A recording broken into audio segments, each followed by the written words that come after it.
Welcome to Connecting with Your Inner Hero. If you found your way here, you might be seeking community of individuals who face trauma and are ready to find a safe place to learn, grow, and move from surviving to thriving. We're your hosts. I'm Lisa Johnson, certified holistic health practitioner, joined by Christina Lipari, certified life and health coach. Lisa, in today's podcast, I'd really like to discuss a little bit more about our health and wellness, and not just about eating properly and exercise, but you as a holistic health practitioner, you and I've talked about how the brain and nervous system also really affects our health and our wellness. And so I'd really like to just jump in. Sound good? Yeah, that's awesome. I know a lot of people that I talk with are struggling with things like fatigue, brain fog, scattered thoughts, or just not quite feeling like themselves, not being able to sometimes even put like those cognitive thoughts together or have them come out properly. We kind of laugh. There's a time I was struggling with that very same thing. And it's really, it's brain inflammation and nervous system inflammation, but there was something that I needed. We were fixing something and I couldn't remember the name for it. So I just told my husband, I said, "Hey, can you just go over there and grab me the blue handled gribby grabber?" And he starts laughing. He's like, "The blue handled gribby grabber." Yes. He's like, "The channel locks." Yes, that's exactly it. I need that tool right there to make this, repair that we were making. And I just was finding that being able to support my brain and support my nervous system gave me back the ability to even just remember the names for things. But do you feel that comes with age? Because that's what I have the same thing. I'll look at the refrigerator and be like, where is the word? I know this is a refrigerator, but when I'm trying to say, or I need my keys, I can't think of the smallest little word. So is inflammation, does it progress as we get older? And that's why we tend to see that in our 40s and maybe sooner, it's really progressed more. I think that there's definitely a hormonal component to that. I can agree that maybe there's also the fact that we have a very busy lives and we're doing a lot. But the inflammatory part really has to do with what are we putting into our bodies and how are we supporting our bodies? Like I said, hormones aside, if we are putting seed oils into our body and if we are eating foods that don't have enough of the right omega balance, things like that, then we're definitely going to have more inflammation in our bodies. Understood. So you said seed and oils. For someone who doesn't understand what seed and what oils look like, there's so much information out there. You go onto the internet and you Google it and you're like, how do I obtain more energy? What's my fuel look like? Yes, I agree. There is a lot of information out there on the internet, and sometimes it's so hard to wade through all of that to find out what is really important. But we have to have a foundation. And I think generally understanding about our brains and about how they function from just like a very minimal level is very helpful. So our brain is really active and it actually consumes about 20% of the body's total energy. And the way that it gets its energy is from glucose. So from carbohydrates, healthy carbohydrates. I'm not talking about just chips and breads and things like that, which that is glucose, yes, but it's not really the right way to do it. And we crave breads because of the sugar. Like I love bread and I know that that's an issue for me and that causes the weight gain as well. So yeah, really being able to deal with those cravings too. Right. Well, when you're feeling tired, you want that quick energy. It gives you an immediate boost because that's what your brain is looking for. But the thing about it is we want to be providing healthy carbohydrates. So we're talking your sweet potatoes, your whole grain rice, things that have fiber in them. Very, very important to be feeding our brains. But we also need healthy fats as well, especially those omega-3 fatty acids. They're really important for that long-term brain function. Really important for keeping those inflammation levels in check. We need a steady supply of energy for those cognitive processes, for like our focus, for our memory, decision making. I mean, we make thousands of decisions all day long, right? So I just think it's really important that we eat those complex carbohydrates and the healthy fats like avocados, nuts, fish, I personally would stay away from fish oils, manufactured fish oils, because they can be inflammatory because of the manufacturing process. And there have been a lot of studies where they've tested a ton of different fish oils and they're actually rancid. We don't want Really? rancid oils. Yes. Okay, that's Yes. good to know. So the fish oils that are in our multivitamin, maybe not the best. Correct. I would stick with actual fish if you can. Or like I said, avocados, nuts. I love nuts. Me Walnuts too. are an amazing source of Okay. omega-3 fatty acids for the brain. Even just, and I mean, you really only need like 3 or 4. You don't need a ton of nuts. And so you want to stick with those types of fatty acids. If you're really fueling your brain through the day, those are the things that I would stick with. And that's how your brain is utilizing energy. And I think the consistency of it, right? We'll start a vitamin and then we just don't feel that it's working, or we don't realize that it's working. And so I think that's the key, is when it comes to our health in regards to eating vitamins, just exercise. It's truly about that consistency, just to be able to feel good on a daily basis. And I think that's where some of us get off of that routine because either one, finances, or two, we just don't feel like it's doing what it needs to do. So I think mindset is huge too, to really understand that consistency is key to be able to continue feeling good, feeling healthy on a daily Exactly. basis. Well, I think there's a component in there, just humans in general, and the way that our society is built, that they're looking for instant gratification. But that's not how the body works. The body does take time. It's like if you think about the body as a ship in the ocean, and if you want to change the trajectory of where the ship is going, you make a little change and it could change the trajectory of that ship by various degrees, but it's still going to take that ship a while to get to its destination. But just that one little change can make a big difference. But you, like you're talking about the consistency, you've got to stick with it, because instant gratification is not necessarily a thing when it comes to the human body. Agreed. Agreed. I've read a study that said your brain can essentially rejuvenate itself within a 7-year time span if you're doing the right thing, if you're feeding the brain cells effectively. Have you heard of Yes. that as well? I actually have Dr. Amen, I think, is the source of that type of information. And Yes. he's an amazing brain health doctor. I love Dr. Amen.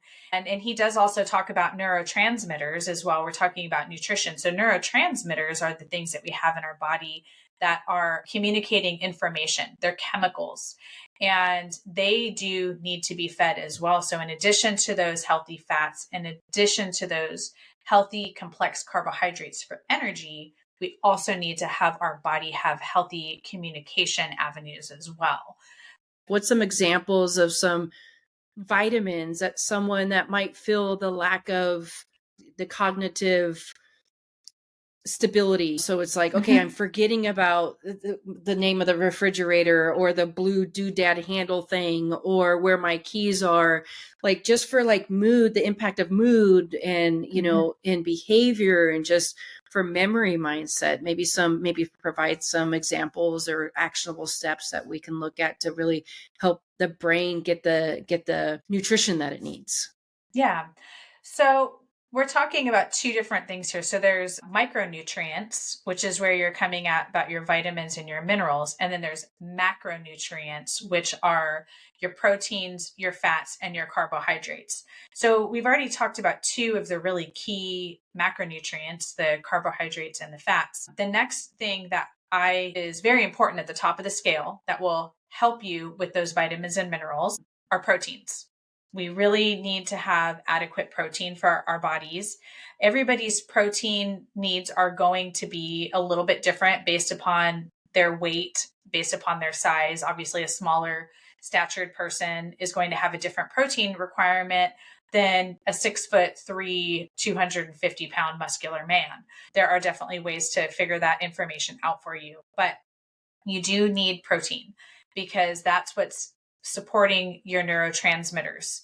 You get all of these amino acids that your body takes the protein that comes in, breaks down the proteins, and reorganizes all of that into what it needs for your cellular structures, for your bones, for your hormones, for your neurotransmitters in your brain.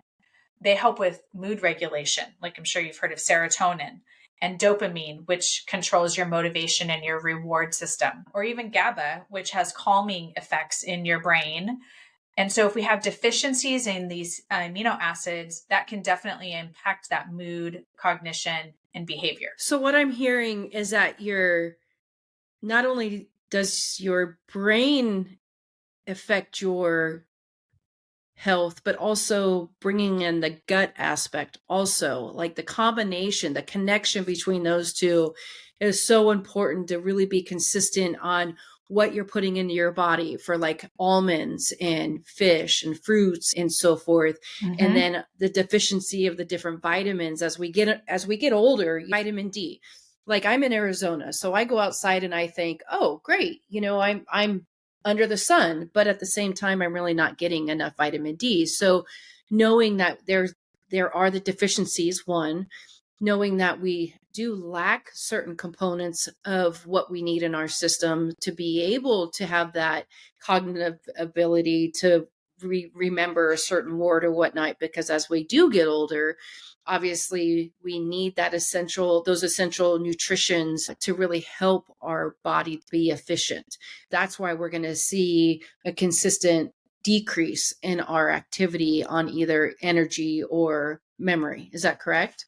So yes, you're correct. What we're choosing to put into our bodies is very important. We do have a lot of foods on the market that are readily available, easily made, pre-packaged, but they contain items that are not going to help our body stay in balance, especially in regards to our brain health. So when we go back to talking about healthy fats, if we are eating things like canola, safflower, sunflower, just refined vegetable oils, all of those things are very toxic for our brains. And if you really look at some of these oils, like the rapeseed oils, different things like that, they were originally made for manufacturing. They're an industrial byproduct, and then they decided to put them into our foods. Not all of them are, but there's definitely a history there with using industrial oils in our foods. Instead, that's interesting. I didn't know that. Yeah, it's when you really start getting into the history of the processed food market that we have, it's really disconcerting to see the things that they've allowed to put into our foods, which is why I always recommend getting as much of your nutrition from whole and healthy foods. And sometimes the vitamin market is complicit in that as well. I agree. I have found that out. There is no real regulation of vitamins. They can put whatever they want to on that bottle because it's not going necessarily through the FDA or anything like that, where everything is tested. That's what I was saying about the fish oils. And it was independent studies would test different fish oils, and they would find that some of them actually contained what they said they contained, and some of them didn't. And some of them were actually rancid and rotten, and you should not be taking them. So if you want to keep up the healthy oils for your body, I'm talking avocado oil, olive oil, coconut oil, butter, tallow, nuts, seeds. Those are the places where those are the places where you're going to get those healthy omegas for your brain. And when we're going back into talking about proteins, then as opposed to taking a bunch of protein powder, and no knock on drinking a protein shake, totally fine. But if we're looking at all of these different plant protein powders that are coming out, some of them can be inflammatory because they're a highly processed food. Yes. I started taking one, and literally every time I drink it, I feel like my stomach expands to like 5 pounds, and I'm uncomfortable, and then I'm gassy, and it's like I'm trying to get as much protein as I can, because obviously for me, I'm like supposed to have 140 grams of protein in a day, and it's hard to eat that much protein. Yes. So the shakes have 20 grams. So I'll start eating that. But there are some good out there, but I agree. There are a lot that are processed, and they have that fake milk in it because you're like, oh, I want lactose free. And so I get that, but that, yes, I'm still having all these uncomfortable aspects of my stomach and thinking, okay, this is good for me because it's protein, but it's killing my gut. That's true, because Okay, so a lot of these plant proteins that are in protein powders, we'll Hmm. just talk about this very briefly. But if you think about the way that you're supposed to eat food, so if you think about, let's just talk about pea protein itself. Okay. If you go out to the garden and you get a bunch of peas off of the vine, first off, it's a lot of work, right? You Right. got to shell them, and then you usually end up either steaming them or boiling them. And the reason that we steam them or we boil them is because plants have something in them that are called anti-nutrients. Okay. Plants, the only way for them to defend themselves from being eaten in the wild and also to be able to proliferate, because they can't run away, right? Right. They have to Correct. stay there in the ground, and then they have to sprout and they have to do their thing. But they do have something in them called anti-nutrients, which will eventually in your own body create inflammation, or you won't be able to readily absorb other nutrients as well. Okay. So just talking about pea protein, you are not meant to eat peas in the amount that you're eating them to get that sufficient 20 grams of protein. How many peas off of the vine would you actually have to eat to get 20 grams of protein out of all of those Wow. peas? I never thought about that. I can't Right. do pea proteins, but yes, I never thought about But, that. and so that's what happens. So instead, if we're looking at including whole protein rich foods, Okay. lean meats, legumes that need to be steamed or cooked, right? You're not going to go eat a bunch of dry beans, but you're going to Right. steam them and cook them, which helps you to get rid of the anti-nutrients in those. Okay. Eggs, amazing source of protein. Even tofu is fine, but you want to look for organic sprouted tofu. Not a fan, but got it. That's okay. That's totally okay. But if you find the organic and sprouted tofu, and then you use that in your protein shake, it makes actually a really nice, smooth, and creamy protein shake. So you're not eating it in a Ah, way that maybe isn't as palatable to you. right. And that's fine. That block of That white, block of, whatever. yeah. You're like, what is this? It looks like a sponge. Yeah, but it's silky, right? Yeah. Yeah. Good to Um, know. yeah. Okay. So then your body can break down those proteins into those usable amino acids. Okay. And those are used to produce your neurotransmitters that influence your mood, your sleep, your brain function. They support your hormone systems.